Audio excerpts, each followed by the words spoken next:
What's up, y'all? Welcome back to the Us versus Them channel. I'm your host, Vince, and we're going to break down the main card for the UFC fights that's tomorrow, and I'm really excited about these ones. We got some bangers on this card. First fight we're going to get into is Rhys McKee versus Axel Sola. Rhys McKee is sitting at a plus 108, slight underdog, and Sola is at a minus 126, slight favorite. The first thing I noticed about these guys is they both kind of lean on their boxing skills to get through fights. One thing I noticed about Sola, he's got really clean boxing. He has a really nice and sharp 1-2 that he throws perfect and straight. And you know, we've seen a lot of success for him in past fights. Even when guys have their guard up, he's able to sneak those 4-ounce gloves past the guard. So that 1-2 is really nice and it's clean. McKee has decent boxing as well, but the one thing I've noticed about McKee is sometimes there's not enough like pepper or whatever the fuck you want to call it on his punches. He don't have enough pop, you know. So, you know, I think it would be important for him to increase his volume in fights. And I'm not a fucking MMA coach. I'm just a regular fucking jackass. You guys know this. But, you know, it just seems to me that he would benefit more from throwing more volume to kind of put pressure on guys, you know, because if he's looking for that solo like shot, it just really doesn't have enough pop on it. Another thing I liked about Sola is the fact that he always is moving his head off center line and he's always dipping up and down.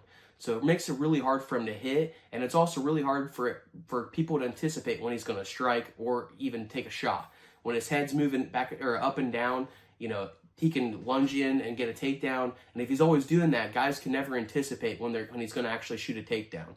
He typically leans on his striking more so he throws a lot of feints out there to overwhelm the nervous system of his opponents and just give them a lot to think about. So they don't know when he's going to enter to strike, when he's going to enter to attack the legs, or when he's just going to do something that's just throw something out there to feint and nothing's going to happen. So opponents are always thinking he's always a threat even when he's not throwing something.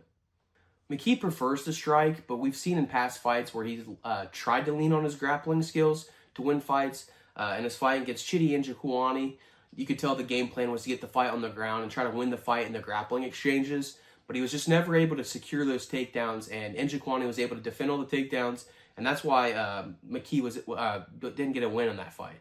So, you know, he sticks to the game plan, but sometimes it's to his detriment. It would have been good for him to get away from his game plan and just be like, fuck it. We're not getting the takedowns. We're halfway into round 2. I got to go to plan B. And we haven't really seen him go to plan B very much.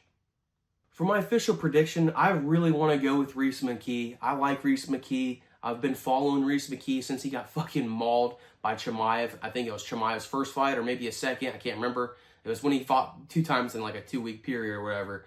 I really want to go with McKee, but it's just hard for me to, honestly. I think these guys have similar skills. I think Sola just has more weapons. I also think he's got more pop in his hands and in his strikes in general. He mixes in his targets really well. He doesn't just depend on punches to the head, like I gave him praise for his 1-2, but he also mixes in knees and kicks to the body as well. So he mixes in his targets a little better. So, I mean, it's like I said, I really want to go with McKee, but I'm just leaning towards Sola. I almost called him Lusa for a second. I'm leaning towards Sola to win this one. I think both guys are durable, so I think that we're going the decision is a good prop here. I don't know the line right in front. I have it right in front of me, but I don't know it right now. But I just, like I said, I'm just going to go with Sola on this one, and I think he gets it done by decision. The next fight we're going to get into is Balaji Aki versus Mason Jones. Aki is sitting at a slight underdog at plus 110, and Mason Jones is at a slight favorite at minus 130. I believe Balaji Aki will have the power advantage in this fight. He hits pretty fucking hard, so he's definitely going to have the power advantage. But the one thing I've noticed with him in past fights is he seems to be a little gun shy, or he doesn't throw enough volume out there. He seems to almost wait for his opponents to give him an opening that he's looking for and then just explode in on that opening. He doesn't really force the action, and he doesn't really set it up to kind of force, getting an opening for himself. So he's kind of almost at the mercy of his opponents to land the strikes he's looking for. I almost believe that Balaji Aki is just afraid to get tired in fights. I watched the fight against Timmy Kawamba, and he threw very little volume the first 2 rounds. And even halfway into the 3rd round, maybe the final 2 minutes or so, he started increasing his output. But it's an output that I think most fighters can maintain throughout a fight. It wasn't a crazy amount of output. He was just being offensive. Timmy Kawamba took that fight on short notice, and he came up a weight class. So Balagiaki had a size advantage and a power advantage and probably even a speed advantage in that fight. He had a lot of advantages, but he made the fight much closer than it had to be. And I think it was because he was a little gun shy. And like I said, I could be way wrong about this, but I think he's just afraid to get tired in fights. And I get where he's coming from. I wrestled growing up. I remember how shitty it felt to feel like the other guy is much fresher than you. It's a very lonely feeling, so I get that. But at the same time, like, he's a professional fighter. He's got to put out more output if he wants to win fights and wants to stay in this organization. I think Mason Jones has kind of the opposite effect. He really likes to stay in front of guys until he can work inside, and then he can start to brawl. I mean, that's just kind of his fighting style, and it's really fun to watch, and I think he's definitely going to bring the fight to Balagiaki this weekend. Another thing I like about Mason Jones is the fact that he pumps out his jab to set up his strikes. He's always throwing something in front of his opponents just to give him something to think about, and I really like how he's just setting up to unload and land his big strike that he's looking for. So just pumping out that jab out there is giving his opponent something to think about. And, like I said, it's really effective for him. And it's something that I think is going to play a factor in this fight for sure. Especially against Aki, like I said, who doesn't really throw a lot. I think the difference maker in this fight is going to be Mason Jones' ability to grapple and whether he decides to grapple. And if he does, when is he going to be able to secure takedowns? We've seen in past fights where Mason Jones might not be getting the result he's looking for on his feet, so he switches to grappling. He's a well-rounded fighter, so he has the ability to do that. But one thing that I have noticed is Balagiaki, when he does get taken down, he can be controlled, but it's if you actually get the takedown. He has pretty solid takedown defense, and he has decent scrambles too, so he can scramble back to his feet. So I think if Mason Jones goes in there and implements grappling early and often, he can find success. But if he does wait until, striking might not be going his way, he might start to find himself down in the scorecards to where it's a point where he can't really work out from. Like I said, Aki's going to carry the power advantage here. So I think if he does land cleanly, if it doesn't knock Mason Jones out, it's going to score big on the judges' scorecards. So, I don't want to see Mason Jones fall in a position where he's getting down on the scorecards and then all of a sudden he's looking for takedowns and he starts getting stuffed. That's when the fight will start to pull away from him. My official prediction, I'm going back and forth on this one. This one is a super challenging pick to choose from, honestly.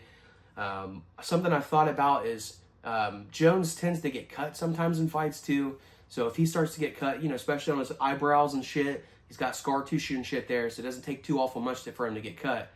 If that starts to happen, now obviously the blood's going to get in his eyes. It's going to hinder his ability to see and hinder his ability to fight, but it's also going to score on the judges' scorecards. So that's why, I started leaning towards Aki, but there's just something about Jones that just makes me want to go that route too. I mean, he's going to have the heart advantage in this fight for sure. I think he's got more will to win fights, and this is his second stint in the UFC. He's 1-0 this round. He went dominating Cage Warriors, after he was cut the first time. And I also think he's been in there with more difficult guys to fight. So I don't know, man. I'm gonna go with Jones on this one. I'm gonna lock in my pick on Mason Jones by decision. But obviously the decision for Aki is live too. And another thing that would be live is the submission prop for Jones. I think if he is able to get on top, he's going to have a grappling advantage if he's able to secure some top position. So the submission prop might be live too. The next fight we're going to get into is Modestas Bukauskas versus Paul Craig. Bukauskas is sitting at a favorite at minus 335, and Paul Craig is at a underdog at plus 270. Look, guys, there's really not much to break down in this fight, to be honest with you. If this fight is a standing fight, obviously it's going to belong to Modestas Bukauskas. If the fight gets to the ground with any amount of time on the clock, I think Paul Craig will find a submission, especially if he's on his back. So that's really kind of what it breaks down to. I think, wherever this fight takes place will dictate who wins this fight. When I was watching the Bo Nickel fight with Paul Craig, the one thing I'm thinking of is, if Bo Nickel can outstrike this dude, what is Modestas Bukauskas going to do? Bukauskas is, and I've said his name like 4 different times, but fuck it. Bukauskas is, he's got a karate background. He had like over 450 fights in karate before he transitioned to MMA. And we all know he's got a decent, MMA record too. He's got a bunch of fights there too. So he depends on his striking to win fights. And obviously we know Paul Craig, he wants to fucking pull guard and all that shit and try to throw in his triangle or his arm bar. And he's obviously really effective at doing that. He's beaten 2 former champions doing that. He broke Jamal Hill's arm, and I remember that vividly. I lost $100 on that fight. And then he submitted, what's his name? The fucking champ right now. He submitted Magomed Ankalaev as well with a triangle with, I think, 1 second left in the fight. So he's very dangerous with that. And, like, you know, if he submits Ankalaev, if he can submit Ankalaev with 1 second left, he really doesn't need that much time to actually earn a submission. One thing that's a little underrated about Paul Craig's game is his kicking abilities. He does have nice kicks, and he doesn't really mind throwing a bunch of kicks out there because he doesn't really care about what would happen if it goes wrong. And if it goes wrong, he gets taken down on his back right where he wants to be. So he does spam out a lot of leg kicks and especially body kicks. He has some really nice body kicks, and I think he's going to lean on that, especially in this fight here. I think Bukauskas is going to want to keep this fight in the boxing range so he can kind of get outside of the kicking zone, or I guess inside of the kicking zone of Paul Craig. But it'll also allow him to work his nice boxing. He also has a nice 1-2 that he throws right down the middle. So he's going to want to stay in that range. The one thing I did notice about Bukauskas is he's sometimes also a little gun shy. I feel like I'm repeating myself, but that's just what I broke it down on these guys. But he didn't throw enough volume in that Ian Cutelaba fight and still somehow snuck a sneaky split decision win on that one. He doesn't throw enough volume in fights typically, but I think in this one, he's not going to have that issue here. He's going to, he's not going to respect the striking or the power coming from Paul Craig's way. So I think he's going to open up more and start to showcase some of his striking abilities that we know he has. For my official prediction, I'm going to go with Bukauskas on this one. I think he understands that if the fight goes to the ground, he is in big fucking trouble for sure. So he's going to do everything he can to defend takedowns if they come his way, and they will for sure. So he's going to do everything he can to defend takedowns. I have seen some tape where he does defend takedowns nicely. I think he's going to have even more urgency on this one to defend takedowns, because as long as he keeps this fight on his 2 fucking feet, he's going to be okay. I know too, if Paul Craig tries to pull guard, or even if he knocks Paul Craig down, I think it'll be very wise for Bukauskas to just say, fuck it, let him back up. I'm not going to enter that dude's guard because it's a fucking trap. So that's what he has to do to win this fight, defend those takedowns, and I do trust that Bukauskas is going to defend the takedowns. So I'm going with the Modestas Bukauskas, and I'm leaning towards the knockout prop on this one. I know that's kind of a basic-ass pick, but the reality is Paul Craig's durability seems to kind of be fading as he's getting older. He's been in some fucking wars in the octagon, and those start to pile up, and there's only so much damage a fighter can take before it starts to affect their future fights, starts to bleed into them. So I'm going to go with Bukauskas by knockout, but if Bukauskas starts out slow, that decision prop is also live. Next fight we're going to break down is Benoit Saint-Denis versus Mauricio Rufy. Saint-Denis is sitting at a plus 142 underdog, and Mauricio Rufy is at a minus 168 favorite. And guys, I am excited for this fucking fight. If you're watching my fucking channel, I know you are too. This is absolutely the banger of the card, so fuck it, let's get into it. We know how Benoit Saint-Denis is a fighter. I mean, he is a pressure fighter. He's always looking to move forward. One thing I really like about him is when he does move forward, he's looking to implement... Shit, there's a fucking fly on me. He's looking to implement damage and shit. He's looking to get those short elbows in, and he goes right to that tie clinch, and he brings the head down and lands big knees. I mean, he is violence personified. This dude's a fucking problem when he's in close, and he's definitely a big problem if you find your back against the cage with him. Rufy has a completely different style of striking, but it's almost equally as violent. He's not as much of a pressure fighter, but one thing he does really well is he picks his strikes really well. All the unorthodox shit, the spinning shit that he does, he's really effective with it. He's got that wide karate stance, and it makes it to where he can glide in and out really easy, and his footwork is just unbelievable. He has really high-level footwork. I think that's going to be a difference maker in this fight, and he does a really good job of picking his shots. When he picks his shots, I mean, he really does damage to guys. They always say that the punch or the kick that you don't see coming is the one that puts you away. And that's the type of fighter that Mauricio Rufy is. In his last fight against Bobby Green, that spinning kick, I had to watch that shit like 5 times when I was doing research, because I was like, how the fuck did he set that up? But the shit that he did with his hands before that to just overload Bobby Green and his nervous system to think that he's going to throw a punch even, and then he spun around and fucking wheel kicked him right in the side of the head was beautiful. I mean, it was just so nice to see So, I mean, his striking level is really high level. I mean, he's got high IQ fighting. Kind of a negative for both guys that we already probably know, me and you, whoever's watching this video, is the cardio of both guys. We have seen in past fights where their cardio kind of fades away. Benoit Saint-Denis against Dustin Poirier, I guess he had the staph infection or whatever, and that affected his cardio. But he faded in round 2, and that's when Dustin Poirier was able to land that. I think it was a check left or something like that put him away. He sat him down right before that with a right hand. I might be flipping it. It might be left and right. I don't know. But, he started to fade in that fight, and I think the knockout was kind of becoming inevitable in hindsight. He faded there. He faded against Money Moicano as well. But that one, I don't really hold against him too awful much. He absorbed a fuckload of damage in round 2. And the fact that he was able to come back, or in round 1, I mean, he got destroyed in round 1, a vicious ground and pound for like 4 minutes straight. Gets up, goes back to the stool. A minute later, he's back there fighting in round 2, and he actually wins that round before the doctors stop it. Which is insane to me. This dude's durability is off the charts, and that's gonna, because he's so durable, it's gonna make for a really fun fight. We've also seen Rufi fade as the fight goes on. We saw that in the James Lontop fight. I believe that's he got a knockout in round 3 earlier in his UFC career too. But it was the second time they saw round 3. James Lontop, came in big in that fight. I think they had a catch weight of 165, and Lontop didn't even make weight for that. So, I mean, he was definitely the bigger fighter out there, and, he obviously was a durable, tough fighter. So some of the shots that Rufi was hitting him with would probably put down a lot of other guys, but it didn't put down Lontop. But Lontop just kept pressuring forward, and by the round 3, Lontop actually won that round. And it was just because Rufi was, gassed. I mean, he still was defending himself. He wasn't taking big shots particularly, but he was getting outlanded. So he lost that on the scorecards. And that's a little bit of a red flag here. I'm going to go with Mauricio Rufi to get this one done. I've been going back and forth on this one. I know probably a lot of people have been going back and forth on this one, but I think he's going to be able to find the more precise strikes, and,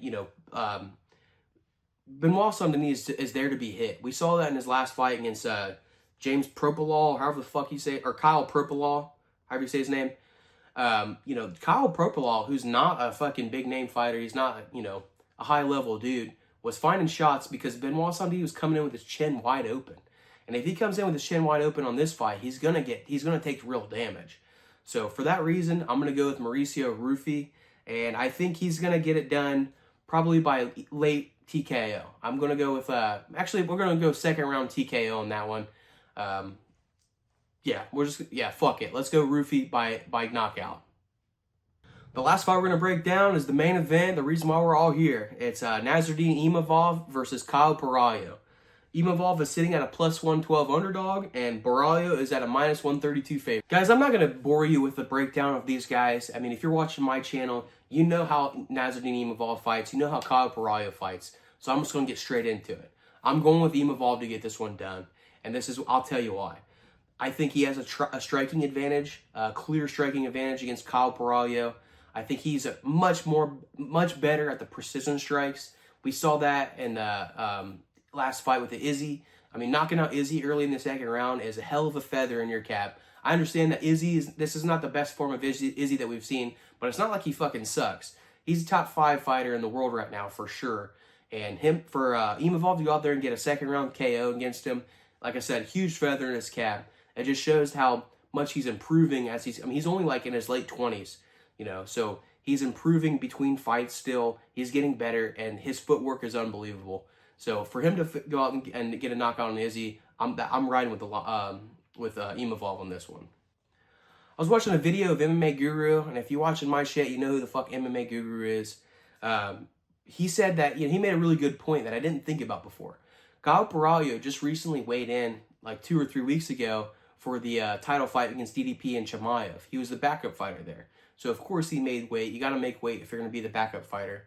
That was only a few weeks ago, and now he's being tasked to come in this week and make weight and fight a dude like Nasruddin Imavov. That's a hell of a ask for any fighter to do. So for him to make weight, run back, put weight back on, and then cut weight again, that's not good for your body. That's not what we're designed to do. These weight cuts definitely take something out of you. that then affect you in your performance. And for him to be the bigger fighter and have to do that twice in a month span, less than a month, that's definitely going to be something that might hurt his cardio here. Another reason why I'm going with Imavov is because I really like his finishing potential. He's finished, I think, his last 4 opponents, and he's gone through some killers. And those guys, like I said, he's been in his 20s his entirety of his UFC career. So he's only going to continue to improve. Baralho is 33 years old, and he hasn't shown like he's evolving too awful much as a fighter. He's a good fighter. He's undefeated. He's 7-0 in the UFC. He's not undefeated total, but he's undefeated in the UFC at 7-0. But 5 of those wins are by decision. He's not shown that he has finishing potential. One of those finishes was against Paul Craig. I mean, I knocked out Paul Craig 3 weeks ago. I'm just kidding. You know what I'm saying, though. Like, who hasn't finished Paul Craig at this point in his career? No disrespect to Paul Craig, but that's just the reality. He's taking damage. So one of his 2 finishes was against Paul Craig. That's not. He's shown he's kind of a decision merchant. He's been kind of a silent decision merchant because he's on a really exciting, fun team. The Fighting Nerds are an exciting team, and they're just getting a lot of hype right now. But if he wasn't a part of such a fun team where he can kind of ride off their coattails too, he would just be known as the boring fighter at 185 that's beating contenders. So that's another reason why I'm going with Imavov. I do think Baralho will have a jiu-jitsu advantage if the fight gets there and if it's able to stay there. But between the 2 fighters, I think Imavov has the ability to get takedowns much more than Baralho does. I think Imavov is definitely going to be able to defend takedowns if they come his way. But another thing I believe is if he does get taken down, he's going to be able to work to his feet relatively quickly and also safely. You know, when you're working to your feet, you're going to leave something open, whether it's your arm or your neck or something that your opponent can jump on and take advantage of. But in this fight, I believe for sure Imavov is intelligent enough and has enough mat time experience where he's not going to be, Baralho is not going to be able to take advantage of that. So this is a 5-round fight. I think these guys are going to pace themselves because it's a 5-round fight. So for my official prediction, like I said, I'm riding with Nasruddin Imavov. I think he's going to get a KO. It'll probably be later in the fight, maybe rounds 3 or 4. He's gonna, like I said, he's gonna look to implement damage to start wearing on Kyle Baralho as the fight goes on, and he's gonna find that nice strike that he's waiting for, that precise strike that he caught Izzy with, that he caught Cannonier with when he hurt him, and other guys that he's beaten recently. So for my official prediction, I'm going Nasruddin Imavov by KO. I'm gonna send him out. That's all I got for you guys now. Stay tuned for like an hour where I release my official parlays. I'm way behind this week, guys, and you don't need to hear about all that shit, but I'm going to get my parlays to you. I'm also going to give you in that parlay video of nice fighter or betting props that you can use to build your own parlay. We did that with the Contender Series, like I said earlier this week, and we was able to hit something on every single fight that I picked. So we went 4-1 on those picks in general on the money line. So, you know, we're really dialing this shit in. This week, I feel really fucking good about it. I can see a path where we miss maybe 1 or 2 fights total of all my breakdowns.